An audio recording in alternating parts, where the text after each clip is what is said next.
السلام علیکم ورحمۃ اللہ وبرکاتہ۔ الحمد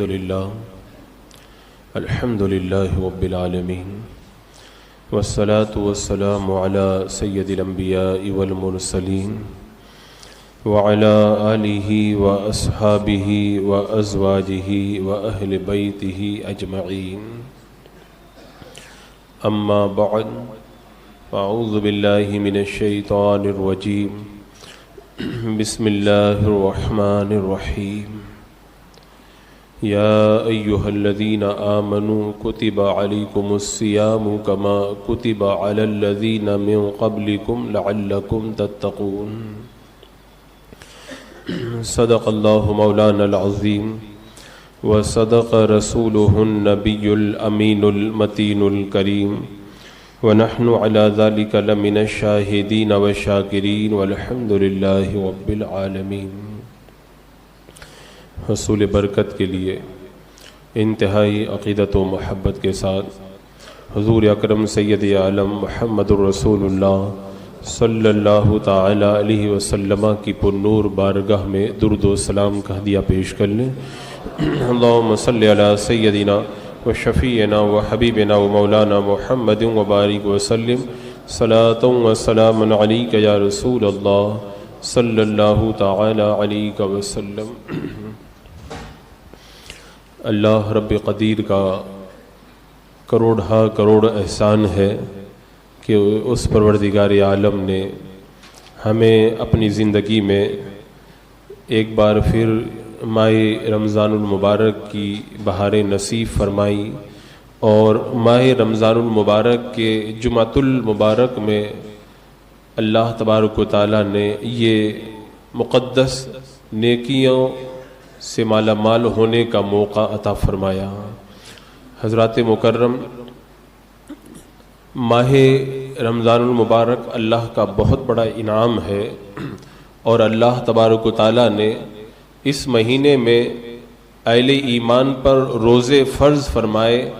اس کی وجہ بھی قرآن مقدس کے اندر اس کا مقصد بھی بیان فرمایا، اور ارشاد فرمایا کہ اے ایمان والوں، تم پر روزے فرض کیے گئے جیسا کہ تم سے اگلوں پر روزے فرض کیے گئے تھے۔ اس کا مقصد کیا ہے؟ لعلکم تتقون، تاکہ تم اس امید پر کہ تم پرہیزگار بن جاؤ، اس امید پر کہ تم پرہیزگار بن جاؤ، یعنی ہم روزہ رکھیں تو اس امید پر روزہ رکھیں کہ اللہ تبارک و تعالیٰ اس کی برکت سے ہمیں پرہیزگاری عطا فرمائے گا۔ آپ عبادتوں کو دیکھیں، عبادتوں کا ایک بڑا مقصد یہ ہوتا ہے کہ بندہ ان عبادتوں کو انجام دے کر کے پرہیزگار بنے، اللہ کا نیک بندہ بن جائے۔ جب آپ قربانی کرتے ہیں تو قربانی کے بارے میں قرآن مقدس میں کیا فرمایا گیا کہ لَن يَنَالَ اللَّهَ لُحُومُهَا وَلَا دِمَاؤُهَا وَلَٰكِن يَنَالُهُ التَّقْوَىٰ مِنكُمْ۔ اس آیت کریمہ میں رب نے بتا دیا کہ تم جو قربانی کرتے ہو اس کا گوشت اور اس کا خون یہ اللہ کی بارگاہ میں نہیں بلکہ اللہ کی بارگاہ میں تمہارے دلوں کا تقوی دیکھا جاتا ہے۔ تو قربانی کا مقصد کیا بتایا گیا کہ تمہارے دلوں میں کتنا تقوی ہے، اللہ تبارک و تعالیٰ کی بارگاہ میں وہ مقام قبولیت پا جاتا ہے۔ تم چھوٹا بکرا کر رہے ہو کہ بڑا بکرا کر رہے ہو، اور تم سستا کر رہے ہو کہ مہنگا کر رہے ہو، وہ ایک الگ چیز ہے۔ اگر شرائط کے مطابق اگر تم اپنی قربانی کو ادا کرو اور تمہاری نیت اچھی ہو تو اللہ تبارک و تعالیٰ تمہاری نیت کے مطابق تمہیں اجر و ثواب عطا فرماتا ہے۔ تمہارے دلوں کا تقوی یہ اللہ کی بارگاہ میں مقبول ہوتا ہے۔ حج کے بارے میں آپ دیکھیں، حج کے باب میں کیا فرمایا؟ فَإِنَّ خَيْرَ الذَّاتِ التَّقْوَىٰ، سب سے بہتر توشہ یہ تقوی ہے۔ راستے میں توشہ کے طور پر، خرچہ کے طور پر لوگ بہت کچھ لے کر کے جاتے ہیں، لیکن فرمایا گیا کہ حج کے سفر میں سب سے بہتر جو تمہارا توشہ ہے، راستے کا توشہ، وہ ہے تقوی اور پرہیزگاری۔ حج کے اندر بھی تقوی اور پرہیزگاری کا ذکر کیا۔ نماز کے اندر آپ دیکھیں، ان الصلاۃ تنہی عن الفحشاء والمنکر، بے شک نماز بے حیائی اور بری باتوں سے روکتی ہے۔ تو نماز کا مقصد بھی کیا ہوا کہ بندہ گناہوں سے رک جائے، پرہیزگار اور نیک بن جائے۔ تو اسی طرح روزے کے بارے میں بھی یہی ارشاد ہوا، لعلکم تتقون، تم پرہیزگار بن جاؤ، اس لیے اللہ تبارک و تعالیٰ نے تمہارے اوپر روزوں کو فرض فرمایا ہے۔ حضرات مکرم، تقوی اور پرہیزگاری یہ روزے کا بڑا اہم مقصد ہے، اور بندہ جب روزہ رکھتا ہے تو اس کے اندر پرہیزگاری پیدا ہوتی ہے۔ اب اگر کوئی روزہ رکھے اس کے باوجود بھی پرہیزگار نہ بن پائے تو اس کی وجہ کیا ہے؟ روزہ کے بارے میں فرمایا گیا کہ روزہ ڈھال ہے، یہ گناہوں سے بچاتا ہے۔ اگر آپ کے ہاتھ میں ڈھال ہو اور سامنے والا آپ کے اوپر تلوار سے حملہ کرے، آپ ڈھال کے ذریعے اپنے آپ کو اس کی تلوار سے بچائیں گے، لیکن اگر آپ خود ہی نہیں بچنا چاہتے ہیں تو اس میں ڈھال کا کیا قصور ہے؟ اسی طرح روزہ تو گناہوں سے بچاتا ہے، تمہیں پرہیزگار بناتا ہے، لیکن بندہ جب خود ہی نہیں بچنا چاہتا تب پھر اس کے اندر روزے کی کمی نہیں بلکہ یہ بندے کی خود کی کوتاہی اور اس کی کمی ہے۔ تو روزہ کو اللہ تبارک و تعالیٰ نے ڈھال بنایا اور یہ پرہیزگاری کا بڑا اہم ذریعہ ہے۔ حضرات مکرم، پرہیزگاری کا مطلب پہلے سمجھ لیں کہ پرہیزگاری کہتے کس کو ہیں، تقویٰ کہتے کس کو ہیں۔ تقویٰ کا ایک معنی بزرگان دین نے بڑے اچھے انداز میں یہ بیان کیا کہ اللہ تبارک و تعالیٰ نے تجھے جہاں پر نہ جانے کا حکم دیا ہے، اللہ تجھے وہاں پر نہ دیکھے، اور پروردگار عالم نے جہاں پر تجھے حاضر ہونے کا حکم دیا ہے، اللہ تبارک و تعالیٰ تجھے وہاں سے غیر حاضر نہ پائے، اسی کا نام تقویٰ ہے۔ یعنی رب نے فرما دیا کہ جہاں جاؤ وہاں تم رہو، اور جہاں پہ اللہ نے تمہیں جانے سے منع کیا وہاں پہ تم نہ رہو، یہ پرہیزگاری ہے۔ مطلب اس کا کیا ہوا؟ اپنی زندگی کا لمحہ لمحہ اللہ کی مرضی کے مطابق گزارو، یہ تقویٰ اور پرہیزگاری ہے۔ اور یہ تقویٰ اور پرہیزگاری بندے کو اللہ تبارک و تعالیٰ روزے کی برکتوں سے عطا فرماتا ہے۔ قرآن مقدس میں آپ دیکھیں رب تبارک و تعالیٰ نے کیا ارشاد فرمایا کہ یا ایھا الذین آمنوا اتقوا اللہ حق تقاتہ، اے ایمان والو اللہ سے ڈرو جیسا کہ ڈرنے کا حق ہے۔ آپ دیکھو جب کوئی کام کرتے ہیں تو سوچتے ہیں کہ اس کام کو میں صحیح طور پر انجام دوں، تو تقویٰ کے بارے میں بھی فرمایا کہ جب تم تقویٰ اختیار کرو تو جیسا تقویٰ، جیسا اللہ کا ڈر ہونا چاہیے ویسا ہونا چاہیے۔ آپ دیکھیں ہم بیماری سے ڈرتے ہیں تو اس کے لیے بہت کوشش کرتے ہیں، اگر ہم کسی اور امر سے ڈرتے ہیں تو اس کے لیے بڑی کوشش کرتے ہیں، اگر ہم تنگی سے ڈرتے ہیں تو اس کے لیے بڑی کوشش کرتے ہیں۔ بندہ جس چیز سے ڈرتا ہے اس کے لیے بڑے انتظامات کرتا ہے۔ تو کیا ہم اسی طریقے سے اللہ سے ڈرنے کے لیے بھی کوشش کرتے ہیں، اور اللہ سے ڈرنے کے لیے بھی ہم کیا اسی طرح تگ و دو کرتے ہیں جیسے دنیا کی دوسری چیزوں سے ڈرتے ہوئے ہم بہت کچھ کوشش کیا کرتے؟ خود اللہ تعالیٰ فرماتا ہے فاتقوا اللہ ما استطعتم، اللہ سے ڈرو جتنا تم سے ہو سکے۔ کیا واقعی ہم لوگ جتنا ہو سکتا ہے اتنا اللہ سے ڈرتے ہیں؟ نہیں ڈرتے ہیں۔ اور دنیا کی چیزوں کے معاملے میں ہمارا جو ہے وہ بالکل ہی الگ ہی معاملہ ہے۔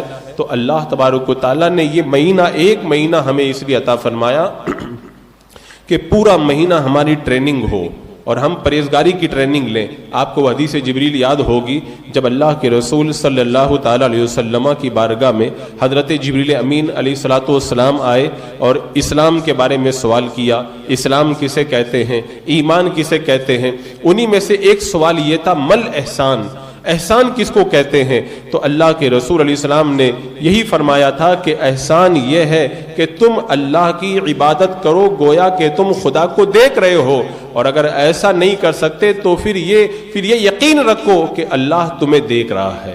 تو یہ احسان کا معنی اللہ کے رسول علیہ السلام نے حضرت جبریل علیہ السلام کو بتایا، عبادت اس طرح کرو کہ خدا کو دیکھ رہے ہو، اور یہ نہیں کر سکتے تو یہ یقین کرو کہ اللہ تمہیں دیکھ رہا ہے۔ یہ ہے مرتبہ احسان، یہ ہے تقویٰ اور پرہیزگاری کا مرتبہ۔ اب آپ صوفیاء کرام کی زندگی دیکھیں، ہمارے بزرگان دین ہمیشہ کوشش کرتے تھے کہ ہمیں یہ مرتبہ مل جائے، احسان کا مرتبہ مل جائے، یہ تقویٰ کا مرتبہ ہم کو حاصل ہو جائے کہ ہم اللہ کی عبادت ایسے کریں کہ گویا کہ خدا کو دیکھ رہے ہیں، اور ایسا اگر نہیں کر سکتے تو پھر ہم کم سے کم اتنا تو کریں کہ یہ یقین رکھیں کہ ہم جو کچھ بھی کر رہے ہیں اللہ تبارک و تعالی ہمیں دیکھ رہا ہے۔ صوفیاء کرام نے اپنی ساری زندگی اسی کام کے لیے خرچ کر دی کہ ہم یہ کوشش کر لیں کہ اللہ یہ تقویٰ اور مرتبہ احسان احسان ہمیں عطا فرما دے. لیکن بڑا کتنی خوشی کی بات ہے کہ صوفیاء کرام جس کے لیے ساری زندگی کوشش کرتے ہیں, اللہ تبارک و تعالیٰ نے رمضان المبارک کے ایک مہینے کے اندر یہی تقوی کا مرتبہ, یہی احسان کا مرتبہ ہم جیسے گنہگاروں کو بھی عطا فرما دیا.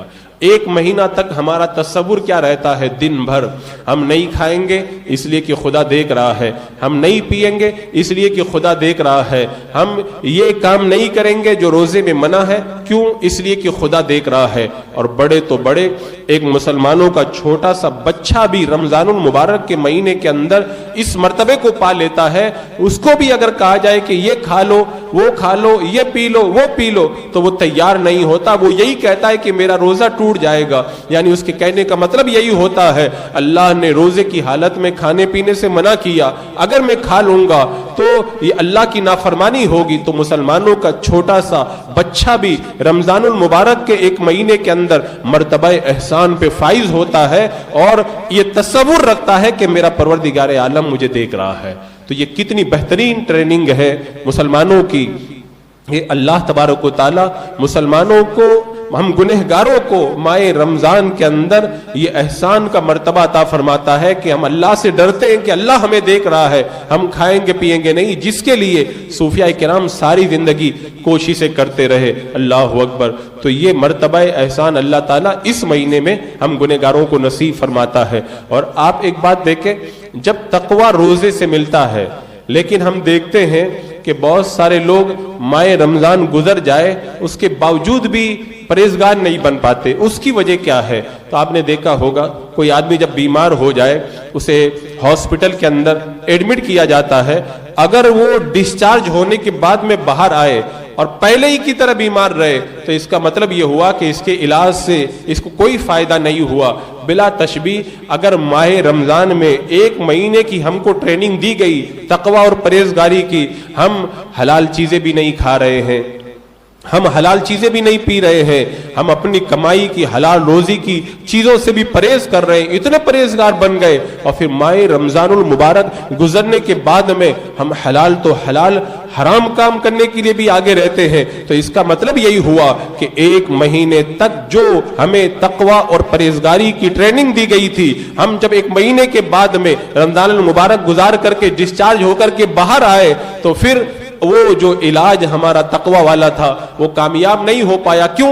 اس لیے کہ روزے کا تقاضا ہے, اس کی جو شرطیں ہیں وہ ہم نے پوری نہیں کی. اگر ہم ان شرطوں کو پورا کرتے تو پھر ہم ایک مہینے کی ٹریننگ کے بعد میں خوب پرہیزگار بن کر کے باہر آتے. آپ نے دیکھا ہوگا کہ ڈاکٹر جب کوئی دوائی لکھتا ہے, اگر نسخہ صحیح ہو, ٹریٹمنٹ صحیح ہو اور کوئی دوائی استعمال کرے اور پرہیز کرے تو آدمی ٹھیک ہو جاتا ہے. لیکن اگر ٹھیک نہیں ہوتا تو یا تو ٹریٹمنٹ ٹھیک نہیں تھا, اور یا پھر اس نے دوائی نہیں کھائی, اور یا پھر اس نے پرہیز نہیں کیا.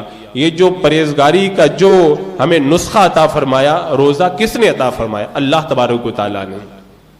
اس نسخے کے اندر کوئی کمی نہیں. اللہ نے جو نسخہ عطا فرمایا یقیناً وہ صحیح ہے. جو بندہ اس روزے کو رکھے گا اللہ اسے پرہیزگار بنائے گا.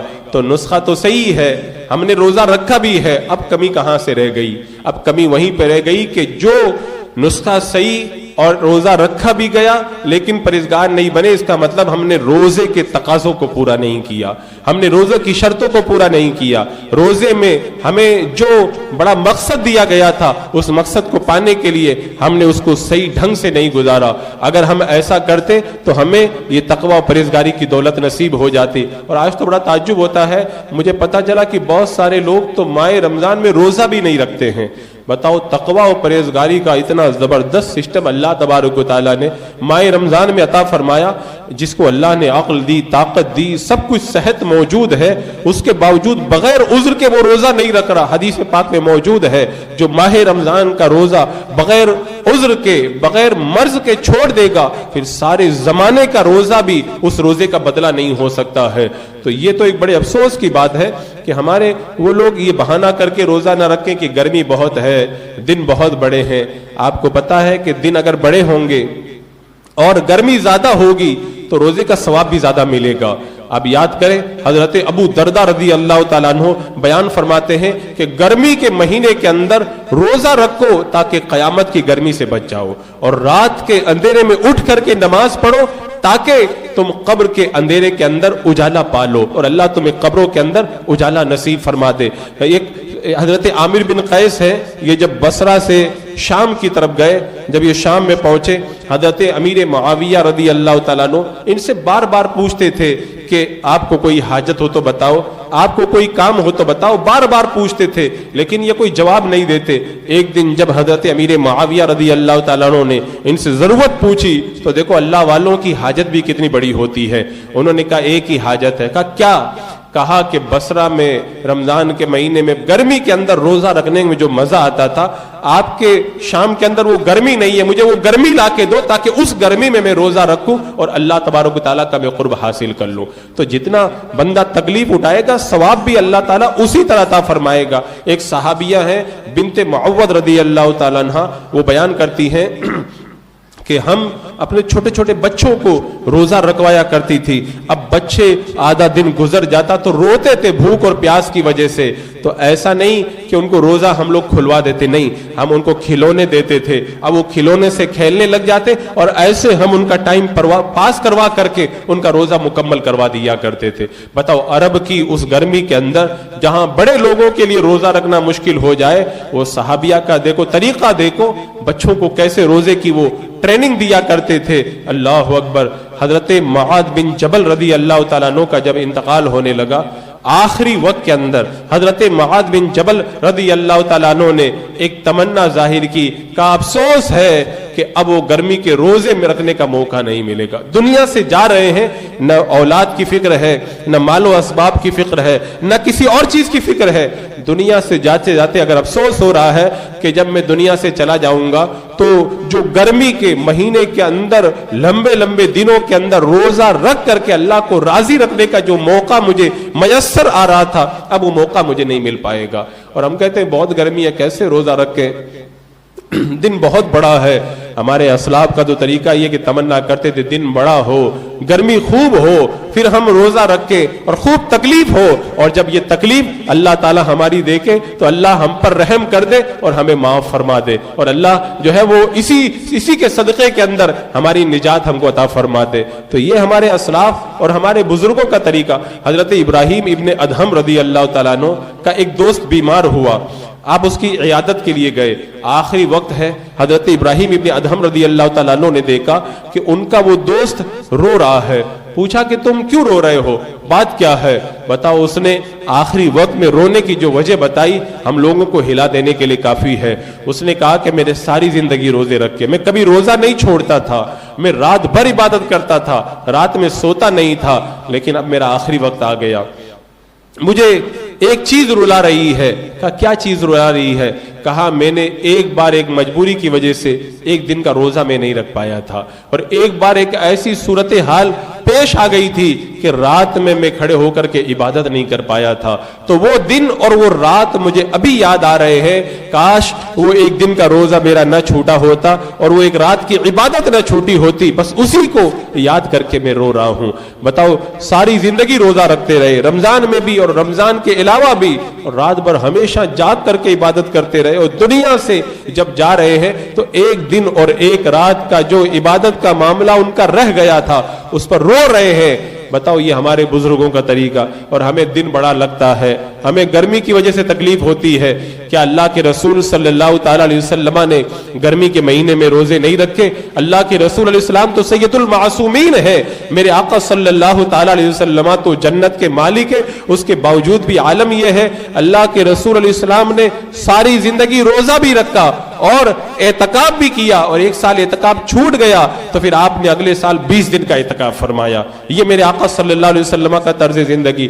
بدر کے میدان میں رمضان المبارک میں آپ تشریف لے گئے، فتح مکہ کے لیے گرمی کے موسم میں آپ رمضان المبارک میں تشریف لے گئے۔ اللہ کے رسول علیہ السلام نے اپنی مقدس زندگی کے ایام کو اس انداز میں گزار کر کے امت کو بتا دیا کہ تم گرمی کا خیال مت کرو، دن کے بڑے ہونے کا خیال مت کرو، یہ دیکھو کہ کس کے حکم کے اوپر تم عمل کر رہے ہو۔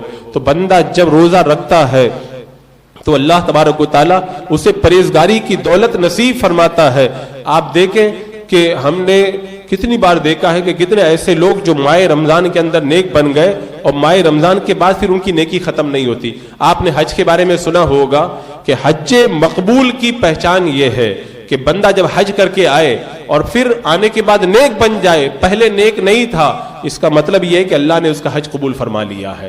تو روزے کی بھی یہ پہچان ہونی چاہیے کہ اگر بندہ پہلے گنہگار تھا، ماہ رمضان کا روزہ رکھا اور رمضان المبارک گزرنے کے بعد میں نیک بن گیا، اس کا مطلب یہ ہوا کہ روزے کا جو مقصد تقوی اور پرہیزگاری ہے اس میں وہ کامیاب ہو گیا، اللہ نے اس کے روزوں کو اپنی بارگاہ میں قبول فرما لیا۔ اور پہلے بھی ویسے ہی تھے، ماہ رمضان مبارک کے بعد بھی ویسے ہی ہے۔ اس کا مطلب یہ ہے کہ ماہ رمضان جو ہمیں پرہیزگار بنانے کے لیے آیا تھا، اس مقصد کو ہم نہ پا سکے، ہم اپنے روزوں کو قبولیت کے اس مقام تک نہ لے جا سکے۔ حضرات مکرم، ایسا مقدس مہینہ ہمارے درمیان موجود ہو اور اس کے باوجود بھی ہم روزہ چھوڑ دیں۔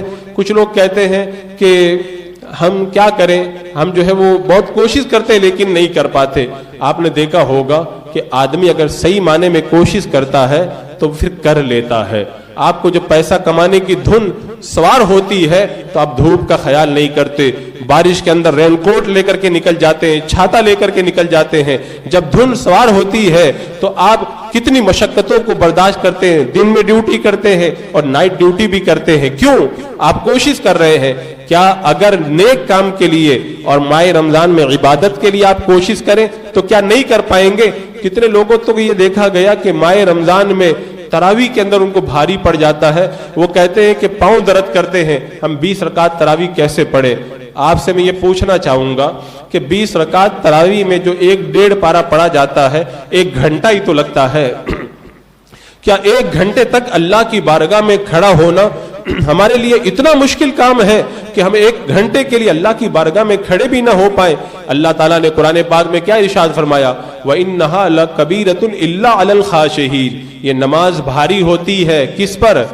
اس پر جو خشوع و خضوع والا نہیں ہوتا، جو اللہ سے ڈرنے والا ہوتا ہے، اس پر نماز بھاری نہیں ہوتی ہے۔ اور دوسری جگہ رب نے فرمایا کہ منافقین پر نماز بھاری ہے۔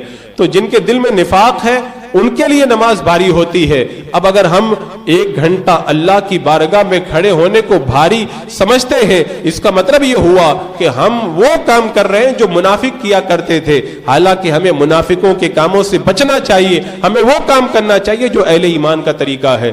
1 گھنٹہ اللہ کی بارگاہ میں ہم کھڑے ہو گئے، اس کا صلہ ہمیں کیا ملے گا؟ کل رب کی بارگاہ میں ہم سرخرو ہو کر کے جائیں گے۔ ورنہ قرآن پڑھے، وہ لوگ جو دنیا کے اندر ایمان والے نہ تھے، قیامت کے میدان میں پہنچیں گے، اللہ کو سجدہ بھی کرنا چاہیں گے، ان کی پیٹوں میں کیلیں ٹھوک دی جائیں گی، وہ اللہ کی بارگاہ میں سجدہ بھی نہیں کر پائیں گے۔ یہ تو اللہ کا شکر ہے کہ اللہ نے ہمیں موقع عطا فرمایا، لہذا یہ 1 گھنٹہ تراویح کو بھاری، یہ تو شکر ادا کرو۔ اور اللہ، اگر تو ہمیں 2 گھنٹہ 4 گھنٹہ بھی حکم دیتا، ہم اسی طرح تیری بارگاہ میں کھڑے رہتے۔ یہ تصور ہونا چاہیے۔ تو یہ ماہ مبارک ہمیں پرہیزگار بنانے کے لیے آیا ہے۔ اور میں ایک بات اور بتا دوں کہ پرہیزگار بننے سے فائدے کتنے ہیں۔ آپ قرآن مقدس کو پڑھیں، قرآن مقدس میں 90 بار سے زیادہ اللہ نے تقوی اور پرہیزگاری کا ذکر فرمایا۔ ایک بار حضرت عمر رضی اللہ تعالیٰ عنہ نے حضرت ابی بن کعب سے کہا، یہ تقوی کیا ہوتا ہے؟ تو حضرت ابی بن کعب نے بتایا کہ آپ کبھی جھاڑی والی جگہ سے گزرے؟ کا گزرا ہوں۔ کا کیسے گزرتے؟ کا کپڑے بچا کے نکلتا ہوں۔ کا تقوی کا بھی یہی مطلب ہے کہ جب تم زندگی گزارو تو اس طرح گناہوں سے بچ بچ کے زندگی گزارو کہ کہیں کوئی گناہ تم سے نہ ہو جائے، جس طرح جھاڑی والی جگہ سے تم کانٹوں سے اپنے کپڑوں کو بچایا کرتے ہو۔ اب بندہ جب اس طرح بچ جاتا ہے، پرہیزگار بن جاتا ہے، تو پھر حضرت قتادہ فرماتے ہیں کہ جو بندہ پرہیزگار بن جائے، پھر جہاں چاہے وہاں سو جائے، اس کو کوئی کچھ نہیں کر پائے گا۔ لوگ ڈرتے کہ یہ ہو جائے گا، وہ ہو جائے گا۔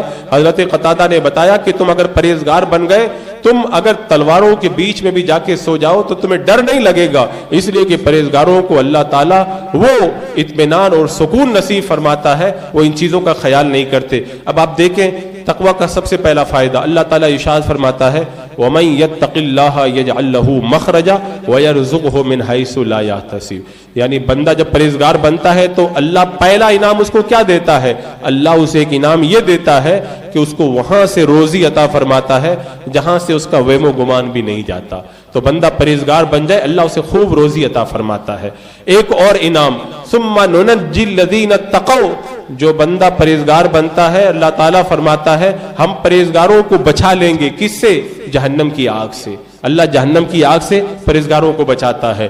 تیسرا انعام مثل الجنت التی وعد المتقون، پرہیزگاروں کی مثال، پرہیزگاروں کے لیے رب نے فرمایا مثل الجنت التی وعد المتقون، یہ اس جنت کی مثال ہے، جنت کی مثل ہے، اس کا احوال ہے جو تیار کی گئی، جس کا وعدہ کیا گیا ہے، کس کے لیے؟ پرہیزگاروں کے لیے۔ اعدت للمتقین، اللہ نے جنت پرہیزگاروں کے لیے تیار کی ہے۔ یہ ایک تیسرا انعام۔ اور پھر چوتھا انعام دیکھیں، اللہ تبارک و تعالیٰ نے پھر ایک جگہ اور ارشاد فرمایا واتقوا اللہ ویعلمکم اللہ، تم پرہیزگار بن جاؤ اللہ تم کو سب سکھا دے گا، اللہ تمہیں علم عطا فرما دے گا، پرہیزگار بنو گے اللہ تمہیں بڑا نالج عطا فرما دے گا۔